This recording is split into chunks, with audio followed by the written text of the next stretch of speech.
Hello guys, welcome to the channel. मेरा नाम है संस्कार और आज की वीडियो में हम बात करेंगे फ़ैट लॉस के बारे में। तो फ़ैट लॉस के बारे में जानने से पहले हम ये जान लेते हैं कि फ़ैट क्या है। तो फ़ैट हमारी बॉडी में एक एसेंशियल न्यूट्रिएंट की तरह होता है जो हमारी बॉडी यूज़ करती है to provide energy whenever it needs. So why is fat stored, हमारी बॉडी में फ़ैट स्टोर क्यों होता है? तो बेसिकली हमारी बॉडी सर्वाइवल मैकेनिज्म पे काम करती है, जिसमें हमारी बॉडी फैट को स्टोर करती है in the cells so that when it actually needs, या मान लो कभी उसको न्यूट्रिशन जो उसको चाहिए वो नहीं मिला, तो वो इन सेल्स के अंदर से एनर्जी निकाल के बॉडी को एनर्जी प्रोवाइड कर सकती है। So that is the basic purpose of our body to store fat. तो हमें पता है व्हाट इज़ फैट एंड हमें ये पता है कि why body actually stores fats. तो अब हम इसकी तरफ जानते हैं कि फ़ैट लॉस कैसे करना या फैट बर्न कैसे करना। तो fat loss is nothing but using these fatty acids in form of energy. तो इससे हम अगर एनर्जी प्रोड्यूस करना शुरू कर देंगे और इनसे हम एनर्जी यूज़ करना शुरू कर देंगे तो बेसिकली हमारी बॉडी फैट लॉस कर देगी। Very simple, not that simple. अब हम एक्चुअली बात करते हैं how is fat stored in our body. तो basically there are actually two types of fats, subcutaneous fat and visceral fat. Subcutaneous fat is the fat which is stored in under our skin, and visceral fat is something which is stored around our organs. These are two kinds of fat. और जो subcutaneous fat है majorly हम उसके बारे में बात करते हैं। तो हम बात करते हैं हमारी बॉडी में फैट स्टोर कैसे होता है। तो हमारी बॉडी में फैट स्टोर होता है in the adipose tissues, fatty acids के फॉर्म में। तो वो इन टिश्यूज़ के अंदर डिपॉजिट होते हैं। तो अगर हमें फैट लॉस करना है तो हमें इन टिश्यूज़ के अंदर से फैट निकालना है, उनको एनर्जी के फॉर्म में यूज़ करना है सो दैट ये फैट हमारा कम हो जाए। As simple as that. कैसे करेंगे हम ये काम? जो हमारे बॉडी में फैट स्टोर्ड है वो कनेक्टेड होता है with each others through neurons, और इसको रेगुलेट करता है CNS, that is central nervous system. तो ये ट्रैवलिंग वाला पार्ट जितना भी है ये हमारी बॉडी में CNS कंट्रोल करता है। और ये जो फैटी एसिड्स होते हैं ये लिंक्ड होते हैं with each other in with glycerol. तो उससे ये एक दूसरे से अटैच होते हैं। तो पहला काम हमारा है इन फैटी एसिड्स को ब्रेक डाउन करना, जो एक दूसरे से कनेक्टेड है उसको ब्रेक करेंगे। उसके बाद इनको वहाँ से निकालेंगे और इनको एनर्जी के फॉर्म में यूज़ करेंगे। तो ये जो फैटी एसिड्स कनेक्टेड हैं इनको ब्रेक करने के लिए हमें एक एंजाइम की ज़रूरत होती है जिसे हम कहते हैं लाइपेस। तो बहुत सारे फैट कटर्स में भी आजकल वो यूज़ होता है। तो हमारा काम है इन फैटी एसिड्स को एडिपोज टिश्यूज से निकालना और इनको यूज़ करना in the form of energy in our cells. So once we get these fatty acids into the cells, it is not that easy to use them as in the form of energy. So first step is fat mobilization. Fat mobilization is nothing but movement of these fats from these adipose tissues to our cells. After the fat has moved from the adipose tissues to these cells, उसके बाद हमें fat को oxidise करना होता है। So until the fat is oxidized, it will not be used in the form of energy. So after this fat is oxidized, they need to be moved to the mitochondria, and where they can be used in the form of ATP. So that is the basic process. अब ये conversion of fat into energy ये हम कैसे करते हैं? So this is done with a hormone called adrenaline, or also known as epinephrine. So adrenaline हमारी body में कहाँ स्टोर होता है? So adrenaline is stored in our body in the lower back area and above the kidney in the adrenal glands. It is also released from the sympathetic nervous system. अब एक बहुत बड़ी myth है कि fasting can release adrenaline, हम उसकी तरफ भी बात करेंगे। So basically adrenaline comes from the neurons which connect to these fat cells. So उन्हीं न्यूरॉन्स के थ्रू एड्रेनलिन वर्क करती है। What we do and the specific environment we create can actually stimulate these particular neurons. So what are the ways to stimulate adrenaline? Adrenaline को stimulate करने के लिए हमें movement करना होता है। So basically any physical activity which we do through moving, उससे हमारी बॉडी में एड्रेनलिन स्टिमुलेट होता है। So first way is fidgeting. तो आपने बहुत सारे लोगों को देखा होगा जो हर थोड़ी देर में उठते हैं, चलते फिरते रहते हैं, तो मूवमेंट करते रहते हैं। So that is the most easiest way to stimulate adrenaline in our body. उससे हमारी बॉडी में काफ़ी ज़्यादा ये हार्मोन्स प्रोड्यूस होता है। और ऑल्सो इसकी वजह से हमें क्रॉनिक ओवर ईटिंग से हम बच जाते हैं। So chronic over eating is nothing but हम बहुत देर जब एक जगह बैठे रहते हैं तो हम कुछ ना कुछ खाते रहते हैं, वो एक बहुत ख़राब आदत होती है। तो उससे बचने के लिए भी हमारा ये वर्क करता है। So another way to stimulate adrenaline is through shivering. अब शिवरिंग को स्टिमुलेट करने के बहुत सारे तरीके होते हैं हमारे आसपास, but the easiest way is cold, ठंडा एनवायरनमेंट। तो आपने बहुत सारे लोगों को देखा होगा कोल्ड शावर लेते हैं। That is the most easiest way to stimulate shivering. अब हमने बहुत सारे लोगों को देखा है सीधे सीधे आइस बात में चले जाते हैं। हाँ वो काम करता है, I am not saying it is wrong, but आपको उसकी ज़रूरत नहीं है सीधे सीधे। बेसिकली हमारी बॉडी को ठंडा फील कराना है, तो हर इंसान के लिए वो वेरी करता है। इट इज़ नॉट लाइक कि सबके लिए 1 डिग्री सेल्सियस या 0 डिग्री सेल्सियस आइस बात ही काम करेंगे। आप 55 डिग्री फ़ारेनहाइट या 50 डिग्री फ़ारेनहाइट के टेम्परेचर में भी अगर जाओगे सीधे सीधे, वो भी आपके लिए मोर देन इनफ है टू स्टार्ट विद। तो ऑल्सो सीधे कोल्ड शावर में जाना और वहाँ पे रहना, उसमें शिवरिंग आपकी बॉडी में इनकॉर्पोरेट होगी, बट वो थोड़ी देर के लिए होगी और फिर थोड़ी देर में बॉडी अडेप्ट कर लेगी उस टेम्परेचर को, तो फिर बॉडी एक टाइम के बाद शिवर करना बंद कर देगी। तो एड्रेनलिन थोड़ा सा जनरेट होगा, बट वो उतना जनरेट नहीं होता है। So how to maintain this, ये एड्रेनलिन का जो प्रोडक्शन है इसको हम कैसे मेंटेन कर सकते हैं। तो basically when you get into the cold shower, you get in their, you stay there for a while, then you get out, you do not get dry off, you stay there, before drying off you get into the cold shower again, so you repeat this process. So that is the easiest way to maintain this process. So ये हमें कितनी बार करना है? So you have to do this 1 to 3 times in a week, that is more than enough. So there are 3 kinds of fat in our body, subcutaneous fat maybe, white fat, brown fat and beige adipose tissue. So white fat is the subcutaneous fat which is not rich in mitochondria and it is used as energy storage sites. Brown fat is something which lies around our neck area and our shoulder blades, also around the scapula. So it is stored around that. It is rich in mitochondria. Brown fat is rich in mitochondria.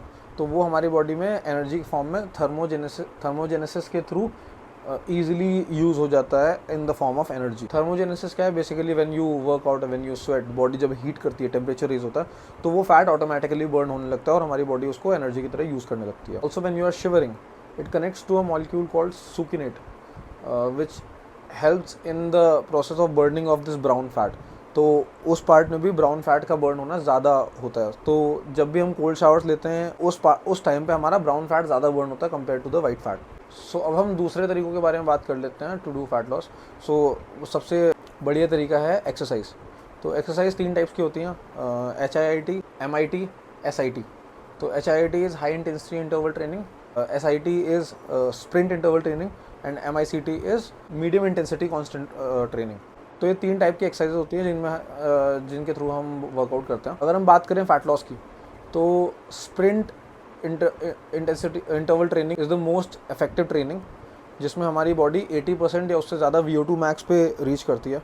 अब VO2 max का क्या concept है उस पर हम अभी नहीं जा रहे हैं, उस पर हम बाद में चले जाएंगे, but that is the easiest way to burn fat. इसके बाद हमारा आ जाता है MICT एंड उसके बाद हमारा आ जाता है HIIT। So sprint interval training is most optimal for fat loss. Sprint interval training हम कैसे करते हैं? So basically you burst out on the ground, you run they for like 8 to 30 seconds on your max, जिसमें आपका पूरा capacity होता है, और उसके बाद then you walk for a minute or 2 on the ground and then again you sprint. So basically the burst out of this energy for a certain period of time and then slowing down your pace and getting back that energy and then again sprinting gives you the maximum output. MICT की बात हम कर लेते हैं। तो MICT is referred to as medium intensity constant training। तो इसमें हम around 40 to 60% of VO2 max पे कर जाते हैं। मतलब बेसिकली VO2 मैक्स को ऐसे समझ लो, हमारी बॉडी की कैपेसिटी से कितने कम पे हम जाते हैं, तो उतने पे जाते हो and we do it for a constant period of time. तो आपने बहुत लोगों को इसको हम जोन 2 कार्डियो भी बोलते हैं। तो बहुत सारे लोगों को आपने देखा होगा ट्रेडमिल पे कांस्टेंट पेस पे थोड़ा सा चलते रहते हैं। So that is also known as MICT। तो अब हम बात कर लेते हैं शुड वी एक्सरसाइज फास्टेड और नॉट। अब इसके बारे में बहुत सारे मिथ हैं कि हमें एक्सरसाइज कैसे करनी चाहिए, हमें खाना खा के करनी चाहिए और हमें खाली पेट करनी चाहिए, हमें कितनी देर पहले कुछ खाना चाहिए या क्या खाना चाहिए। इसके बारे में बहुत सारी मिथ हैं, तो वो हम डिस्कस कर लेते हैं। फैट लॉस का पहला कॉन्सेप्ट होता है कैलोरीज इन कैलोरीज आउट। तो बेसिकली आप कितनी कैलोरीज खा रहे हो और कितनी कैलोरीज बर्न कर रहे हो, एक तो वो फैक्टर होता है जो हमारे इस पर डिपेंड करता है। वो हम कैसे कैलकुलेट करते हैं उस पर बात कर लेते हैं। तो एक हमारा टर्म है BMR, that is basal metabolic rate. तो दैट इज़ नोन एज हमारी बॉडी कितनी कैलोरीज बर्न कर रही है when we are study, when we are not doing anything. तो अगर हम बेड पे बैठे हैं या लेटे हैं, हम पूरे दिन कुछ भी नहीं कर रहे हैं, तो हमारी बॉडी को कितनी कैलोरीज चाहिए होती है। तो एक एवरेज ह्यूमन का BMR अराउंड होता है 2000 कैलोरी। हर इंसान के लिए वेरी करता है। मैं आप बोलोगे तो मैं उसका लिंक दे दूँगा, ऑनलाइन कैलकुलेटर्स मिल जाते हैं। तो आपका कितने कैलोरी आपको खानी है वो उस पर आपको मिल जाएंगी और उसके हिसाब से आप अपना BMR कैलकुलेट कर सकते हैं। तो अगर हम हमारे BMR से 200-300 कैलोरी डेफिसिट खाते हैं तो हमारी बॉडी फैट लॉस में चली जाती है। और अगर हम उससे भी हमारे से 200-300 कैलोरीज सरप्लस खाते हैं तो हमारी बॉडी वेट गेन की तरफ चली जाती है। तो ये हमारा बेसिक कॉन्सेप्ट है कैलोरी इन और कैलोरी आउट का। हमारे बहुत सारे इन्फ्लुएंसर्स हैं जो कहते हैं कि बेसिकली केवल कैलोरीज इन और कैलोरीज आउट पे ही आपका डिपेंड करता है कि आप कितना वेट गेन या वेट लॉस करोगे। That is just one factor, उस पर हाँ डिपेंड करता है, बट उसके अलावा और भी फैक्टर्स हैं। तो हम बात कर लेते हैं फास्टिंग के बारे में। तो फास्टेड स्टेट कार्डियो, जो हमारी early morning empty stomach cardio होती है, जो बहुत सारे लोग कहते हैं कि करनी चाहिए, उसका बेसिक फंडा क्या है? उसका बेसिक रिलेशन होता है इंसुलिन से। तो हमारी बॉडी में एक हार्मोन होता है इंसुलिन, जो बॉडी में शुगर लेवल्स को डाउन करने में काम आता है। तो जितना इंसुलिन लो होगा बॉडी उतना ज़्यादा फैट बर्न करेगी when you are working out. That is the basic correlation. तो अगर हमारी बॉडी में इंसुलिन बहुत हाई है तो हमारी बॉडी फैट को एज एनर्जी कभी यूज़ नहीं करेगी, एज सिंपल एज दैट। तो फास्टेड स्टेट कार्डियो में जब हम कुछ नहीं खाते हैं उस टाइम पे हमारी बॉडी में इंसुलिन काफ़ी लो होता है, तो उस टाइम हमारी बॉडी फैट को majorly as energy sources use करती है। मेजॉरिटी लोग हमारे MICT ही करते हैं, medium intensity constant training.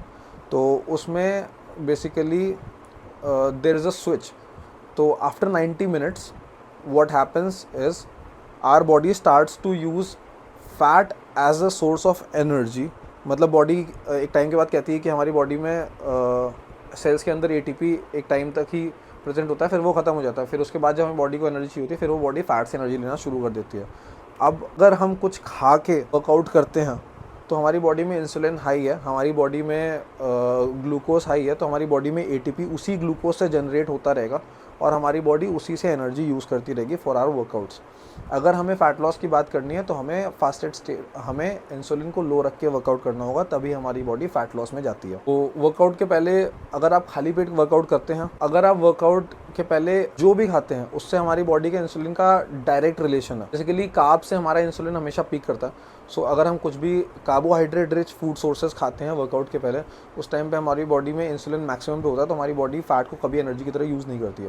Whereas if we eat proteins and fats for our food before our workout, उस टाइम पे हमारी बॉडी में इंसुलिन मीडियम लेवल पे होता है, तो हमारी बॉडी कुछ लेवल तक एनर्जी फूड सोर्सेज से लेती है फॉर आवर वर्कआउट्स एंड उसके बाद वो फैट की तरफ स्विच कर जाती है।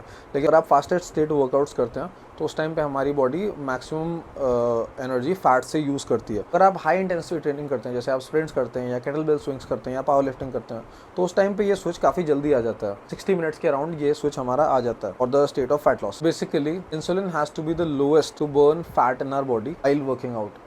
अगर हम कार्ब रिच फूड खाते हैं तो इंसुलिन हमारा मैक्सिमम होता है, अगर हम प्रोटीन रिच या फैट रिच फूड खाते हैं तो इंसुलिन हमारा मीडियम होता है, और अगर हम फास्टेड स्टेट कार्डियो करते हैं तो उस टाइम पे इंसुलिन हमारा लीस्ट होता है। So what is the trick to burn fat? Basically doing fasted state workouts 20 to 60 minutes high intensity and then doing zone 2 cardio. This is to burn most amount of fat. हम बात कर लेते हैं additional compounds की जो हमारे fat loss में help करते हैं। So the first compound is caffeine. तो कैफीन के बहुत सारे पर्पसेस होते हैं, हम बहुत थोड़े से बात कर लेते हैं। पहला पर्पस होता है it increases adrenaline. So obviously जब हमारी बॉडी में एड्रेनलिन इंक्रीज करेगा वो हमारी बॉडी में automatically conversion of fat into energy का प्रोसेस स्टार्ट कर देता है। Second is suppress hunger. Caffeine से हमारी भूख भी मरती है, तो उसकी वजह से भी हमें काफ़ी फैट लॉस में हेल्प मिलता है। It is use to a certain extent, let's say up to 400 milligrams a day. उसके बाद इसका कोई सर्टेन इम्पैक्ट नहीं है हमारे फैट लॉस पे। तो उसका ये मतलब नहीं आप दिन की 5 कॉफ़ी पीना शुरू कर दें। तो जितना ज़्यादा आपका इंसुलिन होगा ये फैट लॉस का प्रोसेस उतना स्लो हो जाएगा। बात कर लेते हैं मैं क्या रिकमेंड करता हूँ, मैं क्या करता हूँ। Basically what I do is I eat fat and protein rich foods for my entire day. तो दिन के टाइम में eat maximum of protein and fats, so that आपका अवेयरनेस दिन में ज़्यादा रहेगा, आपका एड्रेनलिन दिन में ज़्यादा रहेगा, you are more attentive towards whatever is happening around you. And when you go to for sleep रात के टाइम पे, उस टाइम पे आपके फूड सोर्सेज में कार्बोहाइड्रेट रिच फूड ज़्यादा रखें, so that it helps you towards the sleep. So that is my basic principle to do when I want to do fat loss. अपने वर्कआउट्स का एमिंग्स आप अपने हिसाब से एडजस्ट कर सकते हैं। Also food sources you eat through our day can be adjusted the help of this. अगर आपके कोई और डाउट्स हैं तो आप मुझसे कमेंट सेक्शन में पूछ सकते हैं या मेरे इंस्टाग्राम पे मुझसे कनेक्ट हो सकते हैं। मेरा इंस्टाग्राम है gupta.sanskar with a double R। आपको यहाँ नीचे लिंक मिल जाएगा, आप आइए और कोई भी डाउट्स हैं आपके फील फ्री टू कनेक्ट। जितने डाउट्स हो सकते हैं मैं यहाँ कमेंट सेक्शन में क्लियर करने की कोशिश करूँगा। और भी कोई डाउट्स हैं तो आप मुझसे DMs में पूछ सकते हैं। Thank you.